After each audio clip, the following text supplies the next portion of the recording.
नमस्कार। स्वागत है आपका T W C G S world में। यदि आपने T W C G S world को सब्सक्राइब नहीं किया है तो subscribe T W C G S world.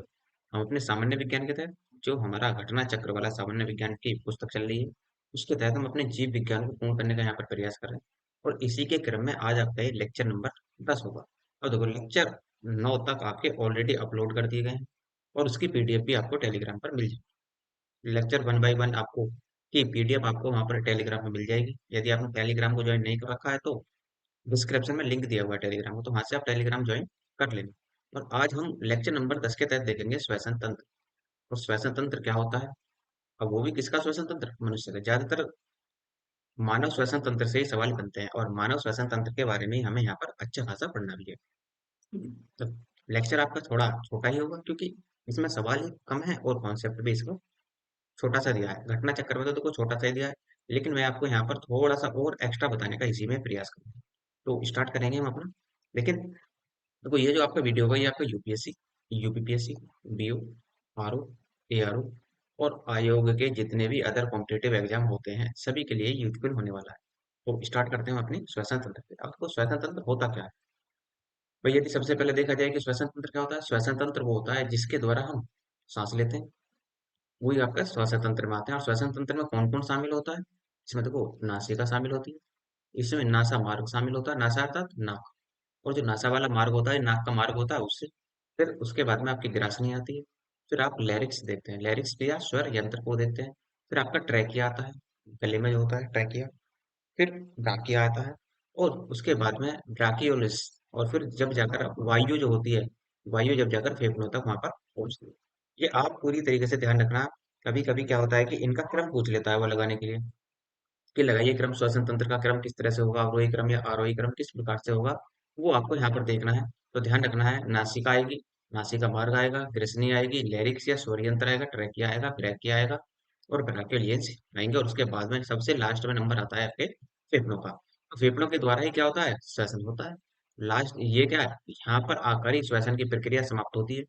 और उसके बाद में जो ऑक्सीजन होती है, जो हम ऑक्सीजन लेते हैं वायुमंडल से, जो हम ऑक्सीजन लेंगे उसको हम यहाँ पर प्रयोग करेंगे और उसके बाद में श्वसन के माध्यम से ही हम CO2 को छोड़ेंगे। अब कितनी CO2 छोड़ी जाती है, कितनी CO2 ली जाती है, ऐसे ही कितनी ऑक्सीजन ली जाती है और कितनी ऑक्सीजन छोड़ी जाती है बाद में, और कितनी का हम अंतर ग्रहण कर लेते हैं, वो आपको आगे चलकर इसी में मैं आपको बताऊंगा कि किस तरीके से ये आपको बनते हैं। तो यहाँ से क्वेश्चन बनेगा कि आपने कितनी ऑक्सीजन ली और कितनी ऑक्सीजन आपने छोड़ी। तो यहाँ पर आपको इसी में ही आपको आंसर मिल जाएगा। देखो, मनुष्य के वक्ष में, वक्ष गुहा में दो फेफड़े होते हैं जो फुफ्फुस आवरण या पिलोरिक मेम्ब्रेन के द्वारा घिरे होते हैं। ये झिल्ली होती है पिलोरिक मेम्ब्रेन, इसके द्वारा ये घिरे होते हैं।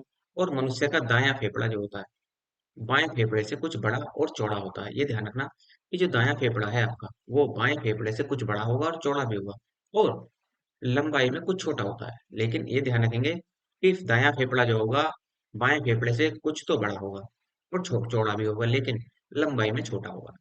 फेफड़ों में रुधिर जो आ जाता है, वो रुधिर कोशिकाओं का जाल फैला होता है।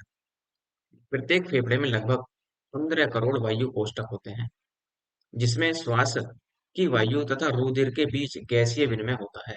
और देखो, जो आप देखते हैं, जो फेफड़ों में श्वसन होता है वो किस प्रकार से होता है? तो फेफड़ों में जो श्वसन होता है, यदि आप कहें तो फेफड़ों में जो श्वसन होगा वो आपका एक तो होता है बाह्य श्वसन और एक होता है आपका अंत श्वसन। बाह्य श्वसन को भी आप दो भागों में बांट सकते हैं।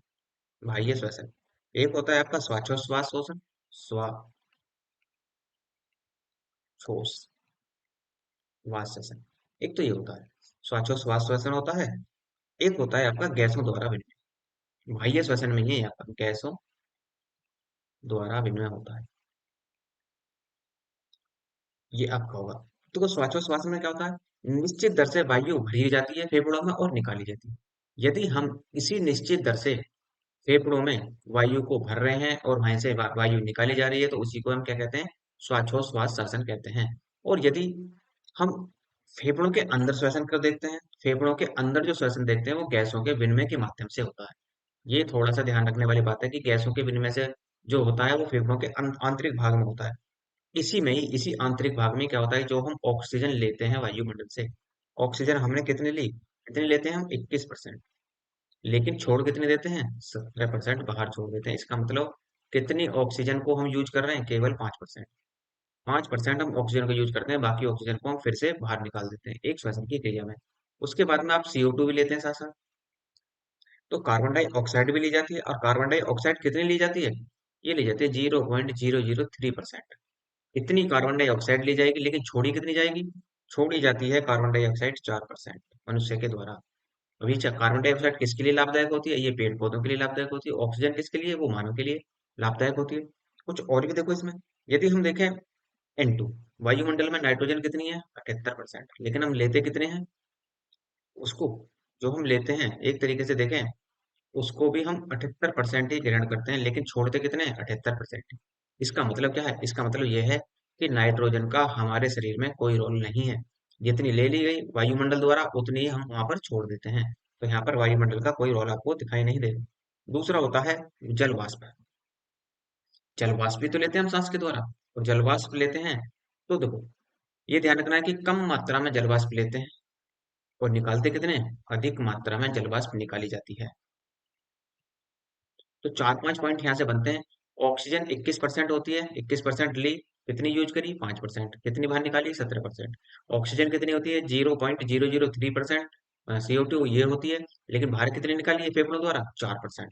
उसी प्रकार से नाइट्रोजन का कोई रोल नहीं है, जितना लेंगे इतना ही आप यहाँ पर बाहर निकाल देंगे। जल वाष्प लेते हैं आप सांस के द्वारा, तो कम मात्रा में लेते हैं, निकालते कितने हैं? अधिक मात्रा में। वहां से हम इसको बाहर निकालने का प्रयास करते हैं।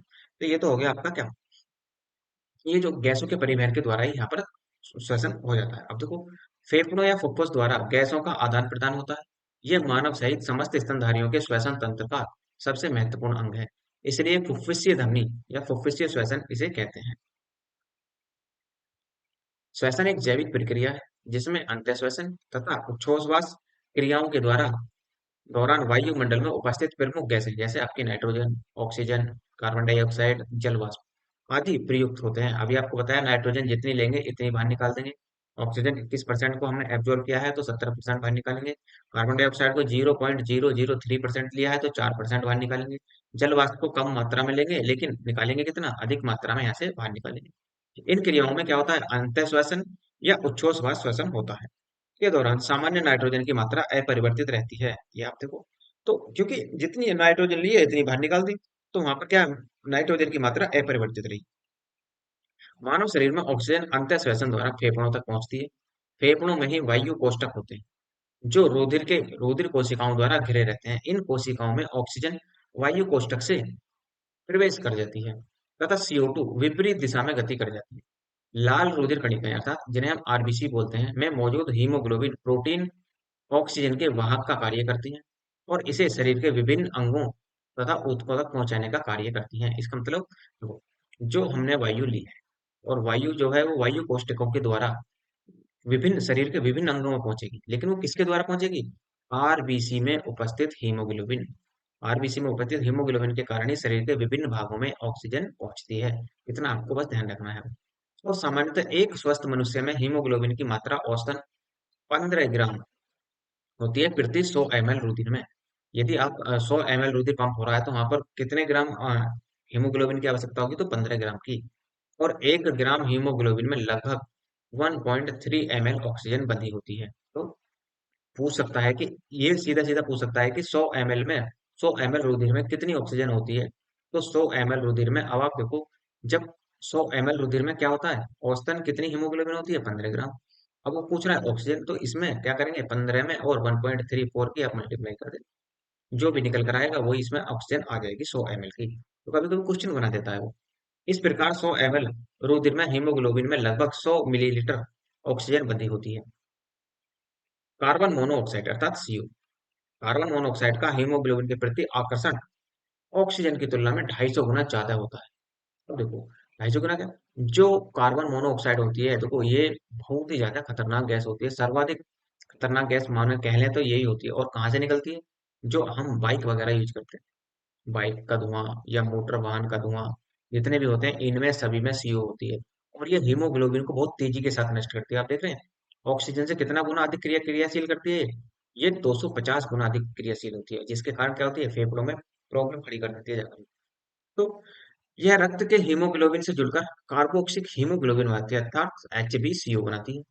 इससे रक्त की ऑक्सीजन परिवहन क्षमता कम हो जाती है और रक्त में ऑक्सीजन ऑक्सीजन की सांद्रता में कमी आने से श्वास में गति क्रम से बढ़ोतरी हो जाती है और समुद्र सतह से जय जय ज्यो ज्यो ऊपर चलते जाते हैं वायुमंडल की वायु का संयोजन अर्थात इसमें विभिन्न गैसों की प्रतिशत मात्राएं तो वही रहती हैं किंतु वायु का घनत्व कम होता जाता है। पहाड़ों पर शरीर में ऑक्सीजन की कमी अर्थात हाइपोक्सिमिया के कारण मनुष्य की सांस फूलने लगती है तो श्वास दर क्या होती है, बढ़ जाती है। देखो ये तो हो गया इसका एक तरीके से देखा जाए कॉन्सेप्ट। अब आगे देखो, इसमें मैं आपको कुछ और बता देता हूँ। जैसे देखो, यदि हम देखें तो गैसीय विनिमय द्वारा श्वसन किस प्रकार से होता है। गैसीय गैसीय विनिमय द्वारा श्वसन किस प्रकार से होता है। देखो गैसीय विनिमय द्वारा जो श्वसन होता है वो एक दो प्रकार से होता है। एक तो होता है आपका ऑक्सी श्वसन, ऑक्सी श्वसन। दूसरा होता है आपका अनॉक्सी श्वसन। ये तो एक हो गया। और दूसरा होगा आपका अनॉक्सी श्वसन। ये आपके दो प्रकार के होते हैं। अब देखो ऑक्सी श्वसन में क्या होता है, ये जो ऑक्सी श्वसन जो होता है, ऑक्सी श्वसन में ये ऑक्सीजन की उपस्थिति में होता है और ऑक्सीजन की उपस्थिति में होगा, कहाँ होता है, ऑक्सीजन की उपस्थिति में माइटोकॉन्ड्रिया में होता है। माइटोकॉन्ड्रिया, तो माइटोकॉन्ड्रिया कहाँ होता है, कोशिका के अंदर। तो माइटोकॉन्ड्रिया में श्वसन होता है और इसी में ही कितने कितनी ऊर्जा बनती है, इसमें 36 एटीपी ऊर्जा बनती है ऑक्सीजन की उपस्थिति में या फिर ऑक्सी श्वसन की उपस्थिति में। जब क्रिया होगी तो कितनी ऊर्जा बनेगी, ग्लूकोज के जो अणु टूटेंगे वो 36 एटीपी में टूटेंगे। इसे बोलते हैं एडिनोसिन ट्राई फास्फेट बोलते हैं एटीपी को। यहाँ पर ऑक्सीजन ऑक्सीश्वसन जो होता है ऑक्सीजन की उपस्थिति में माइटोकॉन्ड्रिया में संपन्न होती है और कितने अणु बनते हैं, 36 एटीपी अणु बनते हैं। उसी प्रकार यदि आप अनाक्षी श्वसन देखें, अनाक्षी श्वसन मतलब ऑक्सीजन की एब्सेंस में अर्थात ऑक्सीजन की अनुपस्थिति में क्रिया होती है। अब ये जो क्रिया होती है कहाँ होती है, क्या माइटोकॉन्ड्रिया में होगी, नहीं, ये क्रिया माइटोकॉन्ड्रिया में नहीं होती। ये ध्यान रखना थोड़ा सा, यहाँ से स्टेटमेंट वाले सवाल बनते हैं कि ऑक्सी श्वसन की क्रिया माइटोकॉन्ड्रिया में होती है, पहली स्टेटमेंट। दूसरी श्वसन कहेगा कि अनॉक्सी श्वसन की क्रिया एक तरीके से कोशिका द्रव्य में होती है। अब पूछेगा कि कौन सा सही है और कौन सा गलत है, या दोनों सही है या दोनों गलत है। तो वहां पर आपको थोड़ा सा ध्यान रखना है, ये कॉन्सेप्ट वाली कहानी बन जाती है यहाँ पर। तो ऑक्सीजन की अनुपस्थिति में अनॉक्सी श्वसन होता है और ऑक्सीजन की उपस्थिति में ऑक्सी श्वसन होता है। यहाँ पर क्या होगा, ये जो अनॉक्सी श्वसन होता है ये कोशिका द्रव्य में होता है। अनॉक्सी श्वसन की क्रिया वो आपके कोशिका द्रव्य में संपन्न होगी। तो इसका मतलब क्या है, इसका मतलब ये है क्या कोई ऊर्जा निकलेगी, क्या कोई ऊर्जा निकलेगी। जैसे यहाँ पर 36 एटीपी ऊर्जा मुक्त होती है तो यहाँ भी क्या कुछ होगा, हाँ, यहाँ पर 2 एटीपी ऊर्जा मुक्त होती है। तो 36 और 2 कितने हो गए, टोटल 38। यदि वो पूछ ले कि गैसीय विनिमय द्वारा श्वसन में कितने एटीपी ऊर्जा मुक्त होती है, तो गैसीय विनिमय द्वारा श्वसन में आपकी 36 और 2 38 एटीपी ऊर्जा यहाँ पर मुक्त होगी। ये जो अनोखी श्वसन हो रहा है इसके साथ साथ क्या क्या होगा, इसके साथ साथ यदि आप देखेंगे इसमें ज्यादा ऊर्जा तो बनती नहीं है, लेकिन यदि व्यक्ति ज्यादा काम कर लेता है तो यहाँ पर क्या बन जाता है, कुछ यहाँ पर जो ऊर्जा बन रही है ये तो 2 एटीपी तो बन गई, लेकिन इसके साथ साथ क्या बनता है, पाइरुविक अम्ल भी बनता है। ये पायरुविक अम्ल भी शरीर में बनता है और जब ये पायरुविक अम्ल शरीर में बनता है तो इसको बोलते हैं, आप इसका सूत्र याद रखना, C3H6। ये इसका पायरुविक अम्ल का सूत्र होता है और ये ही पायरुविक अम्ल इसमें टूटना शुरू हो जाता है, यही पायरुविक अम्ल लैक्टिक अम्ल में टूटना शुरू हो जाता है। और जब ये लैक्टिक अम्ल बनाता है तो इसी वजह से क्या होता है, मनुष्य के जो घुटने होते हैं वगैरह जो जोड़ होते हैं उनमें क्या होता है, दर्द होना शुरू हो जाता है। क्यों, किसके कारण, क्योंकि ज्यादा काम करने के कारण क्या हुआ, जो पायरुविक अम्ल था वो किस में बदल गया, लैक्टिक अम्ल में बदल गया। और लैक्टिक अम्ल की मात्रा शरीर में बढ़ने पर व्यक्ति एक तरीके से ये कह लो कि हरापन का महसूस करता है, वो थकान महसूस करेगा। तो थकान किस कारण महसूस करता है, लैक्टिक अम्ल की के कारण ही। और ये लैक्टिक अम्ल कहाँ बनता है, कोशिका द्रव्य में। कहाँ, जब आप अनॉक्सी श्वसन होता है तो वहां पर क्या होता है, केवल 2 एटीपी ही ऊर्जा मुक्त होती है, बाकी किसमें बदल जाती है, पायरुविक अम्ल में। और बाद में यदि आप ज्यादा काम करोगे तो पायरुविक अम्ल किसमें बदल जाएगा, लैक्टिक अम्ल में पायरुविक अम्ल बदल जाता है। लेकिन थोड़ा सा यहाँ पर ध्यान रखना, जो पौधे होते हैं, मांसल फल होते हैं, मांसल फल अर्थात मांस वाले जो फल होते हैं, और या फिर जो फफूंदी होती हैं, फफूंदी में भी ये पायरुविक अम्ल बनता है। लेकिन पायरुविक अम्ल मानव में या जंतुओं में किस में बदल जाता है? लैक्टिक अम्ल में। लेकिन यहाँ पर जो पायरुविक अम्ल होता है ये एथिल एल्कोहल में बदल जाता है। एथिल एल्कोहल, इसमें ये आपका पायरुविक अम्ल बदल जाता है। ये थोड़ा सा ध्यान रखना है। अब एक होता है क्रेब्स चक्र। किसने दिया था क्रेब्स चक्र? क्रेब्स चक्र सर क्रेब्स ने ही दिया था। और क्रेब्स चक्र किस प्रकार से प्रयोग किया जाता है? देखो, क्रेब्स चक्र की जो प्रक्रिया घटित होती है वो यूकेरियोटिक कोशिका में, यूकेरियोटिक कोशिका में और माइटोकॉन्ड्रिया में आपकी घटित होती है। ये ध्यान रखना है कि पूछ लेगा एग्जाम में, स्टेटमेंट दे देगा कि क्रेब्स चक्र की प्रक्रिया प्राकैरियोटिक कोशिका में संपन्न होती है। तो स्टेटमेंट क्या हुई? पहली स्टेटमेंट आपकी वहां पर गलत हो जाती है, क्योंकि कहाँ होती है? यूकेरियोटिक कोशिका में और माइटोकॉन्ड्रिया में ये संपन्न जाकर होती है। जब इतनी संपन्न होती है तो इसमें क्या होता है कि इसमें ग्लाइकोसिस बनता है, और इसकी उपस्थिति में, ऑक्सीजन की उपस्थिति में, और ऑक्सीजन की उपस्थिति में जब संपूर्ण ऑक्सीकरण होता है तो यहाँ पर क्या होता है? 36 एटीपी ऊर्जा यहाँ पर भी मुक्त होती है। और इसी को ही क्या कहते हैं? हम क्रेब्स चक्र की घटना कहते हैं। इसी को ही क्रेब्स चक्र था। किसने दिया? तो सर क्रेब्स ने ही दिया, और उन्हीं के नाम पर ही इसकी घटना को हम क्या कहते हैं? क्रेब्स चक्र की घटना कहते हैं। तो ये तो हो गया आपका क्या?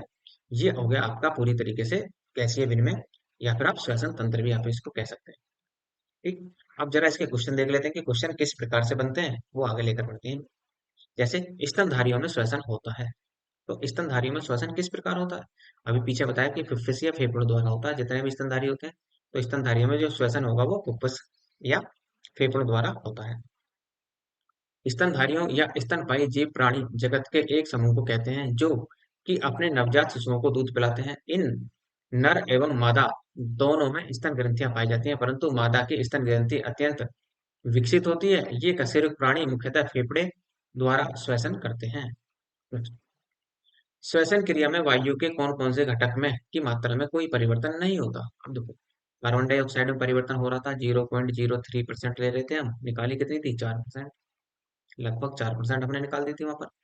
अब यहाँ पर क्या था? जल वाष्प कम मात्रा में ली थी, अधिक मात्रा में निकाली थी। ऑक्सीजन अधिक मात्रा में ली थी, कम मात्रा में निकाली थी। लेकिन नाइट्रोजन में कोई परिवर्तित नहीं होता, इसलिए आंसर क्या लगेगा?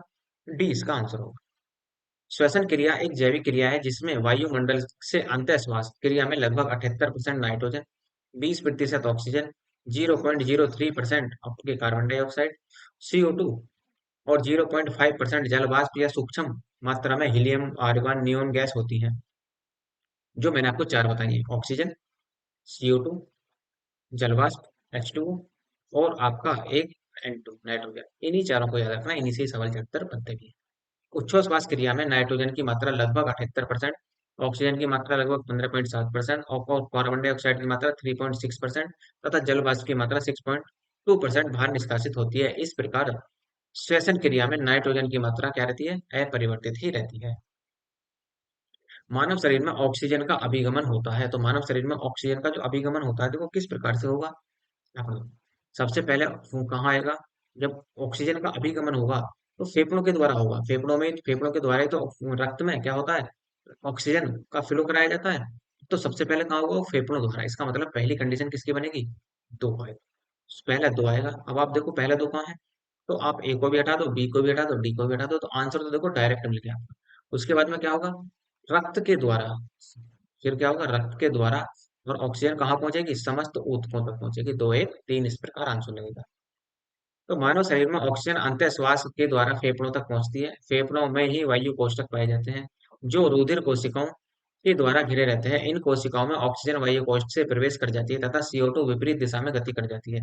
लाल रुधिराणु अर्थात आरबीसी में मौजूद हीमोग्लोबिन प्रोटीन ऑक्सीजन के वाहक का कार्य करके इसे शरीर के विभिन्न अंगों के ऊतकों तक पहुंचाने का कार्य करती है। नेक्स्ट आपका फेफड़ों में गैसीय विनिमय स्थल है, तो फेफड़ों में जो गैसीय विनिमय स्थल होता है वो क्या होता है? वो होता है आपका एलियोली। गैसीय विनिमय स्थल आपका एलियोली में संपन्न होता है। तो गैस विनिमय के दौरान ऑक्सीजन फेफड़ों से रक्त नलिका में चली जाती है। उसी समय कार्बन डाइऑक्साइड रक्त के से फेफड़ों तक जाती है। यह प्रक्रिया फेफड़ों में स्थित एलियोली एवं सूक्ष्म रक्त वाहिकाओं के नेटवर्क के बीच संपन्न होती है। नेक्स्ट, जब रक्त में ऑक्सीजन की सांद्रता में कमी आती है तो श्वास गति क्या हो जाती है? और देखो सोचो, जब देखो रक्त में ऑक्सीजन की कमी होगी, जैसे आप दौड़ना शुरू करते हैं और दौड़ कर आते हैं तो क्या होता है? आपकी आपकी सांस क्या हो जाती है, बहुत तेज हो जाती है। क्यों? क्योंकि आपको आपके शरीर को ऑक्सीजन की मात्रा अधिक मात्रा में चाहिए। इसी वजह से क्या होती है, आपकी सांस क्या हो जाती है, बढ़ जाती है। इसी वजह से यदि ऑक्सीजन की कमी होगी आपके अंदर तो क्या होगी, श्वास दर आपकी बढ़ जाती है। इसका मतलब आंसर क्या होगा इसका, बी। क्योंकि शरीर को क्या चाहिए, जल्दी जल्दी सांस लेगा शरीर तो क्या होगा, उसे ऑक्सीजन मिलेगी। इसी वजह से क्या होता है, उसकी श्वास दर में गति में वृद्धि हो जाती है। रक्त में ऑक्सीजन की सांद्रता में कमी आने से श्वास की गति में क्रमशः बढ़ोतरी हो जाती है। समुद्री सतह से जो जो ऊपर चले जाते हैं वायुमंडल में ऑक्सीजन का संयोजन अर्थात इसमें विभिन्न गैसों की प्रतिशत मात्राएं तो वही रहती हैं, किंतु वायु का घनत्व कम होता जाता है। अतः पहाड़ों पर शरीर में ऑक्सीजन की कमी अर्थात हाइपोक्सिया के कारण हमारी सांस फूलती जाती है अर्थात श्वास दर बढ़ जाती है। नेक्स्ट, कार्बन मोनोऑक्साइड अर्थात सीओ विषाक्तता निम्नलिखित में से किसके मुख्यतः प्रभावित करती है। तो सबसे ज्यादा किसको प्रभावित कर रही थी, हीमोग्लोबिन को, क्योंकि 250 गुना वहां पर क्या करती है, वो वृद्धि कर जाती है। अब यहाँ पर देखो, पाचन क्रिया को नहीं, लीवर की कार्यशीलता को ये भी नहीं, किडनी की कार्यशीलता को नहीं, रक्त की ऑक्सीजन को वहन करने की क्षमता को। क्योंकि रक्त में क्या होती है, हीमोग्लोबिन, और हीमोग्लोबिन से क्रिया करके वो कार्बोक्सिल हीमोग्लोबिन बना देती है, HbCO बना देती है, जो क्या करती है, बहुत ही ज्यादा खतरनाक गैस होती है। कार्बन मोनोऑक्साइड रक्त के हीमोग्लोबिन से जुड़कर कार्बोक्सी हीमोग्लोबिन बनाती है। इससे रक्त की ऑक्सीजन परिवहन क्षमता कम हो जाती है। नेक्स्ट, निम्नलिखित में से कौन सा जैव रूपांतरण मानव शरीर में अधिकतम ऊर्जा प्रदान करता है। अब आप सोचो कि कौन सा था ऐसा। देखो, जब आपका एटीपी एडीपी में टूटता है, उसी को ही हम इस तरीके से बोलते हैं कि यहाँ पर सब सर्वाधिक ऊर्जा यहाँ पर प्रदान की जाएगी। एटीपी क्या होता है, एडिनोसिन ट्राइफॉस्फेट, और एडीपी क्या होता है, एडिनोसिन आपका एक तरीके से बोलेंगे डिफोस्टेट डिफोफास्फेट, ये होता है आपका। तो आंसर क्या होगा इसका, बी आंसर। जैसे मानव शरीर द्वारा विभिन्न कार्यों को करने के लिए ऊर्जा की रासायनिक यौगिक एडिनोसिन ट्राइफॉस्फेट अर्थात एटीपी के विघटन से प्राप्त होती है। एटीपी के जल अपघटन के फलस्वरूप ही एटीपी का रूपांतरण एडिनोसिन डाइफॉस्फेट तथा अकार्बनिक फॉस्फेट में हो जाता है, तथा इस प्रक्रिया में ऊर्जा मुक्त होती है जो शरीर के ऊतकों जैसे मांसपेशियों द्वारा प्रयोग की जा सकती है। तो यहाँ पर आप इसकी क्रिया देख सकते हैं, जब एटीपी का जल अपघटन कराएंगे तो वहां पर क्या होगा, एडीपी बनेगा और अकार्बनिक फॉस्फेट बनेगा और एनर्जी मुक्त होगी अर्थात ऊर्जा मिलेगी। श्वसन में ऊर्जा उत्पादित होती है, तो श्वसन में ऊर्जा कितनी उत्पादित होती है, किस रूप में होती है, तो पीछे ही पता है, क्रेब्स चक्कर में कितनी बननी थी, 36 एटीपी। तो यहाँ पर आपका एटीपी आएगा, एडेनोसिन ट्राइफॉस्फेट। कोशिका में ऊर्जा उत्पादन के लिए ऑक्सीकारक विघटन से संबंधित अर्थात उपापचय अभिक्रियाओं से सम्मिलित रूप से कोशिकाएं श्वसन करते हैं। इस क्रिया के फलस्वरूप ऊर्जा एटीपी के रूप में उत्पादित होती है। नेक्स्ट, मानव शरीर का कौन सा भाग शरीर ताप को नियंत्रित रखता है। तो कौन रखेगा शरीर ताप को नियंत्रित, इसमें होगा आपका फेफड़े। फेफड़े ही शरीर के बैलेंस को या शरीर के ताप को बनाए रखने में सहायक होते हैं। फेफड़े अर्थात लंग्स के एक प्रमुख श्वसन अंग है जो कि शरीर ताप को नियंत्रित रखता है। श्वसन क्रिया के दौरान शरीर के ऊतकों में भोज्य पदार्थ ऑक्सीकरण से जहां एक ओर ऊर्जा उत्पन्न होती है, वहीं दूसरी ओर जलवाष्प तथा गैस का शरीर से उच्च श्वसन द्वारा निष्कासन होता है, जिसके परिणाम स्वरूप शरीर का ताप भी नियंत्रित होता रहता है। तो देखो, ये तो हो जाता है आपका श्वसन तंत्र। अगला जो टॉपिक होगा आपका, वो होगा आपका परिसंचरण तंत्र। इंपॉर्टेंट है, बहुत ज्यादा है। किस प्रकार से रक्त परिसंचरण तंत्र काम करता है या हमारा हृदय पंप होता है, वो सब इसके में ही आपको यहाँ पर देखने को मिलेगा आगे। तो देखो, यदि आपको लेक्चर की पीडीएफ की आवश्यकता हो कि रिवीजन के लिए यार पीडीएफ होनी चाहिए, तो आप टेलीग्राम ज्वाइन कर लेना। टेलीग्राम का लिंक नीचे डिस्क्रिप्शन में दिया हुआ है। और यदि आपको किसी भी प्रकार के नोट्स की आवश्यकता हो, तो आप देखो, कुछ नोट्स तो आपको टेलीग्राम पर मिल जाएंगे, वो मैंने पिन कर रखे हैं, वहां से डाउनलोड कर सकते हैं। उसके साथ साथ यदि आपको कोई एक्स्ट्रा नोट्स की आवश्यकता हो किसी भी सब्जेक्ट को लेकर, तो आप मेल के माध्यम से बता सकते हैं, तो वहां भी आपको प्रोवाइड कर दिए जाएंगे। इस प्रकार यदि आपको लगता है लेक्चर अच्छा है तो लाइक कीजिए, शेयर कीजिए, सब्सक्राइब करना ना भूलें। धन्यवाद।